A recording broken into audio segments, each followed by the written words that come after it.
Welcome to Effective Supervision and Evaluation Week 2. I'm Maccabee Avishur, and I'm the Associate Director for Teaching and Learning at the YU Institute for University School Partnership. I hope you enjoyed our first week of learning together and gained a lot. I look forward to our second week as well. Let's lay out our objectives for this week. First, we'll develop a personal plan for classroom visits over the course of the year that comports with best practices in teacher supervision. This piece is going to include a review of the 3 most popular frameworks for teacher supervision and evaluation. Next, we'll identify what to look for during classroom visits that will maximize teacher growth and student learning.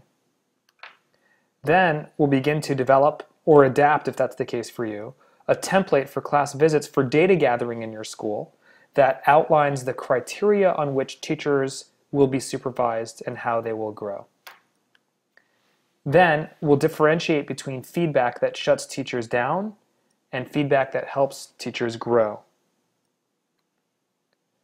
Then, we'll reflect on the supervision-evaluation connection, how supervision can impact on teacher evaluation.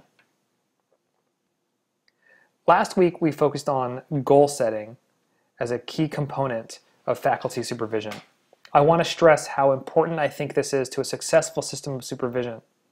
If there's one upgrade you make to your supervision practice, it should be this one. However, no amount of goal setting will be helpful if there's no accountability.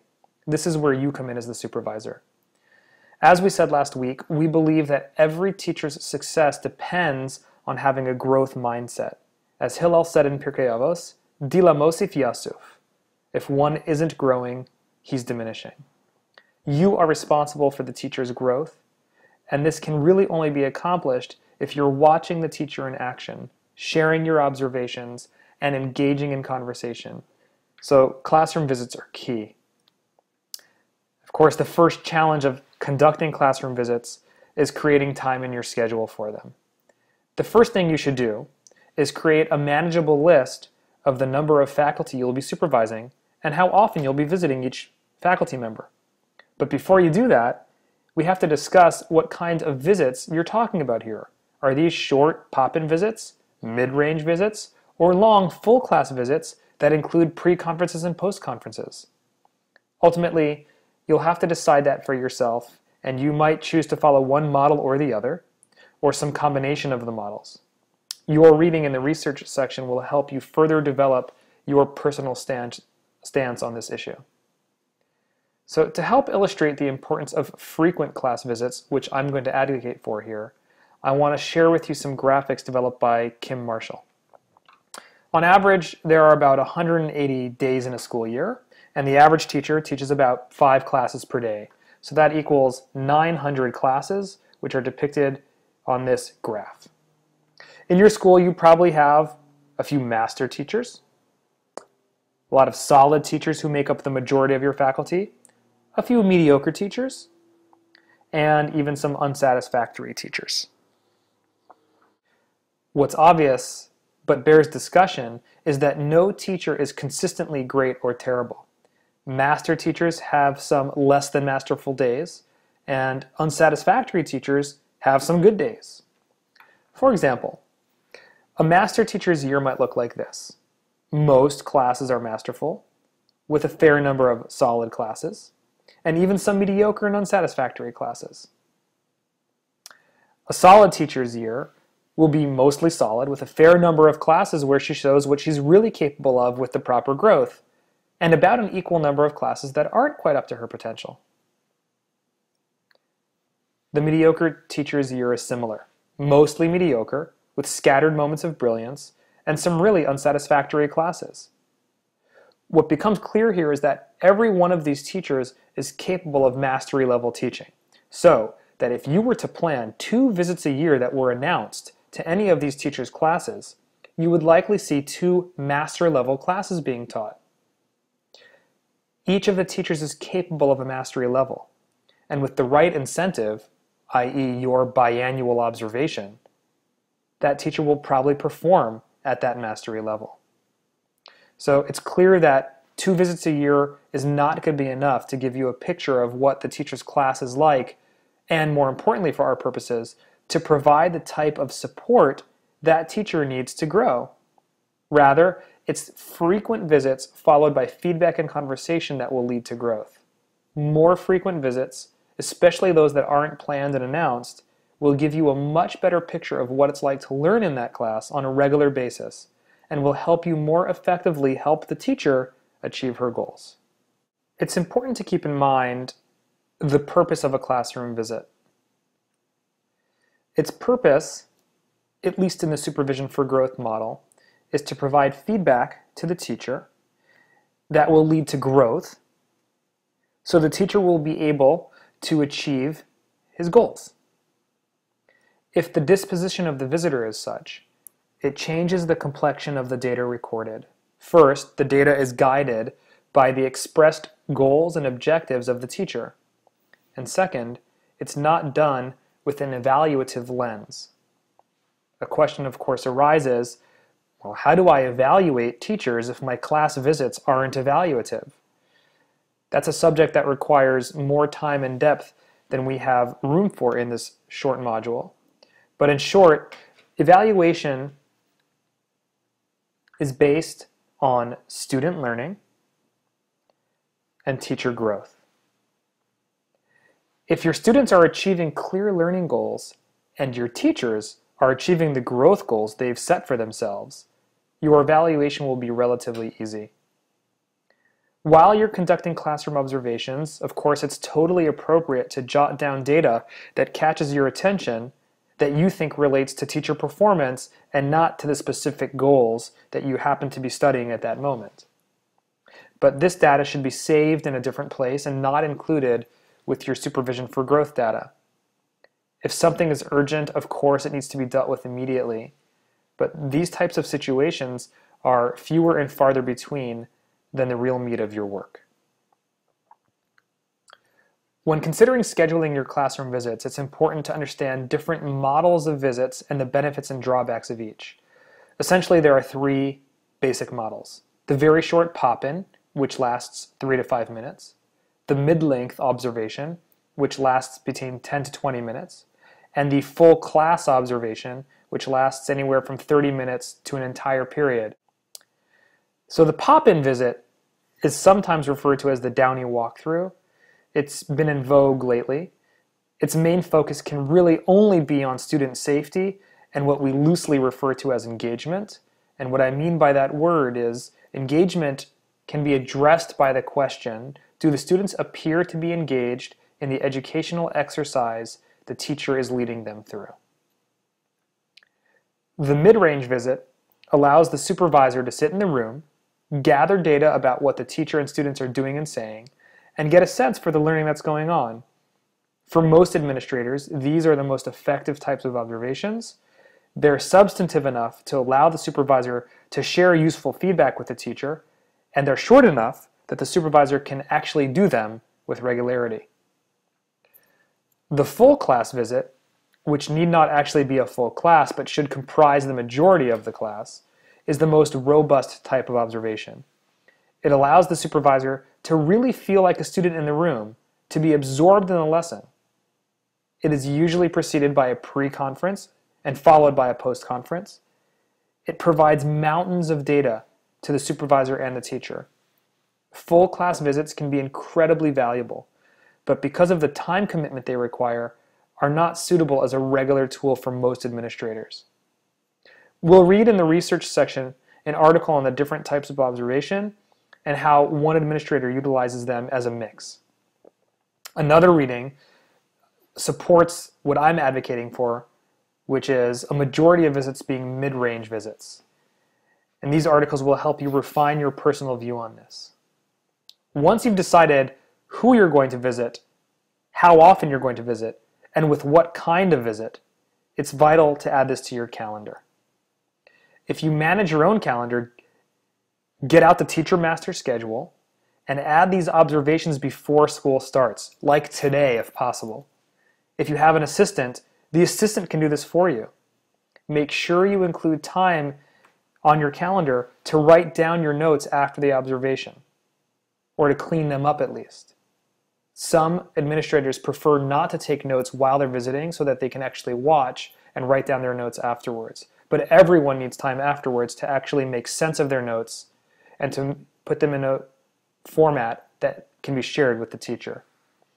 I typically recommend leaving about an equal amount of time for recording notes as one has for the observation. So for a 10 to 15 minute observation of a classroom, 10 to 15 minutes of scheduled time immediately following should be saved for jotting down your notes and questions. The importance of adding class visits to your calendar cannot be overstated. If you find that you can't get to the classes you want to visit because of other obligations, the first thing you should do is make sure that the things you are attending to instead of classroom observation are actually of a higher priority, meaning they're more important, not just more urgent, than teacher observations. We all recognize that sometimes things come up that are urgent and need to be dealt with, even if they're less important than this work. And if someone else can deal with these things, that's great, and you should take that. If not, if you need to be the person dealing with it, that's okay on occasion. I'll share with you a secret. If you make it to about 80% of your scheduled observations, that's good. Just make sure that no single teacher is the one who keeps losing out on her chance to be observed. Try to schedule your observations in a way that matches with your movement patterns. If you're already walking to the second floor of your building for a meeting at 12:30, schedule a noon observation of a teacher on that same floor. If these observations are pop-ins or mid-range, they don't need to be announced. You can let your faculty know at the beginning of the year and at regular intervals that you'll be doing these kinds of unannounced visits, so they should not be surprised or bothered by them. On one visit I made to a school, the general studies principal took me on a tour and brought me into about 6 different classrooms. Neither the students nor the teachers turned their heads when we walked in.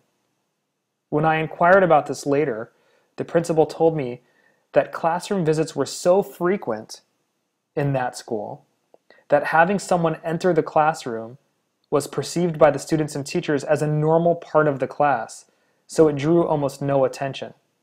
And that's a lofty goal to aim for.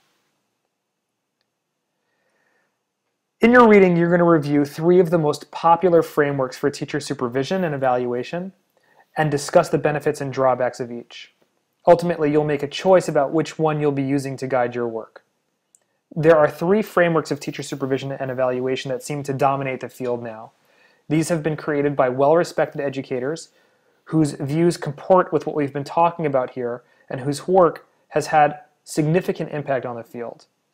They are Charlotte Danielson, Kim Marshall, and Dr. Robert Marzano, real people with real faces.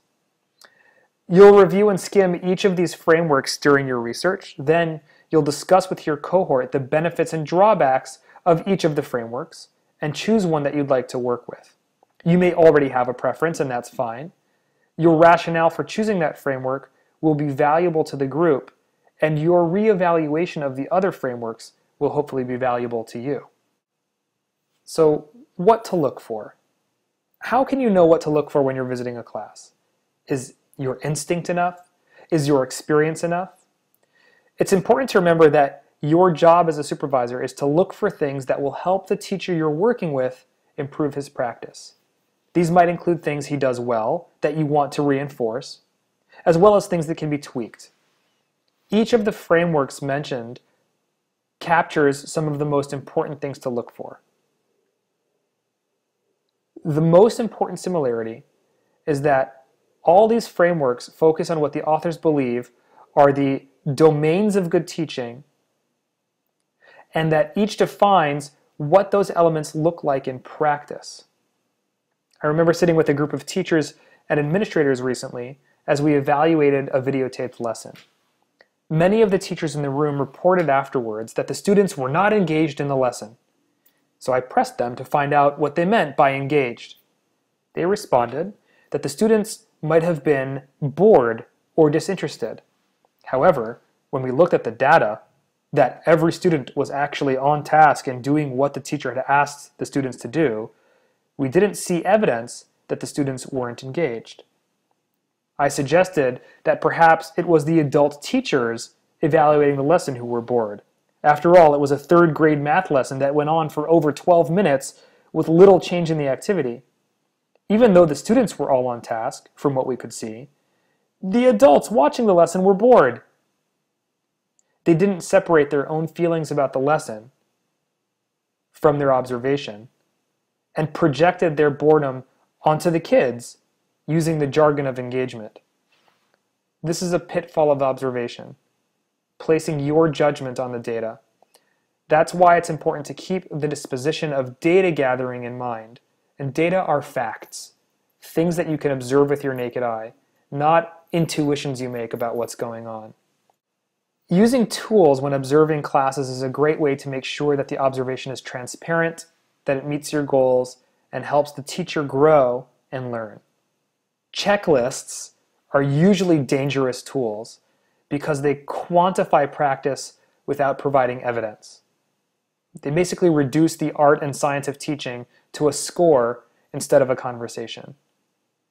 There are several tools one could use which are in the research section. Silver and Strong's, the one depicted here, is a good one. I especially like the pre-conference planning sheet that you'll find in the research section. In addition, the observation worksheet is great because it makes sure the observer records evidence and identifies impact on student learning. The most important part of using a tool is to record the data, the observable facts, not your interpretations. Feedback is an essential component of supervision for growth. Without it, it is highly unlikely that growth will occur. Instead, teachers will be left wondering what you thought and what you saw. That could lead to toxic feelings among your faculty. However, not all feedback is good. It's important to look at how you give feedback. The graphic you see in front of you symbolizes feedback that is not very useful. Checklists that rate quality without recording data don't do much, if anything, to build teachers' skills or morale.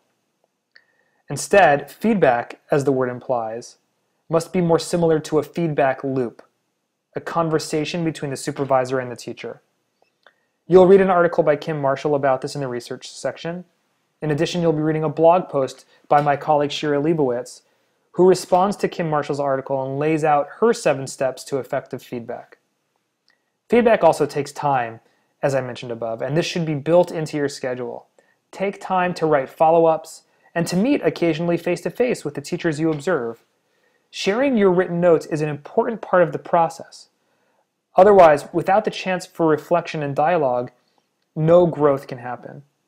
Using one of the frameworks we've shared and learned about together here, you should create a template that you'll use for recording data on your visits and for sharing that data with the teachers.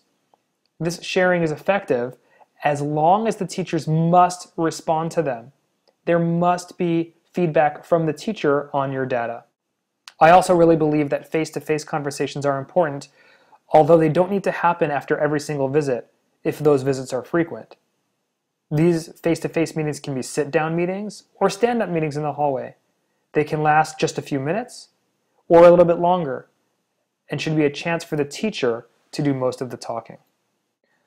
Supervision of teaching is an area of school leadership that has been the subject of a vast body of literature, both academic and popular.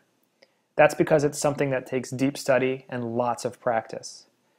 Most important in this practice are the disposition that every teacher can learn, the disposition towards data gathering and away from judgment, and the disposition towards transparency and sharing. I look forward to seeing your work and to continuing the conversation with you. Here's to a year of growth.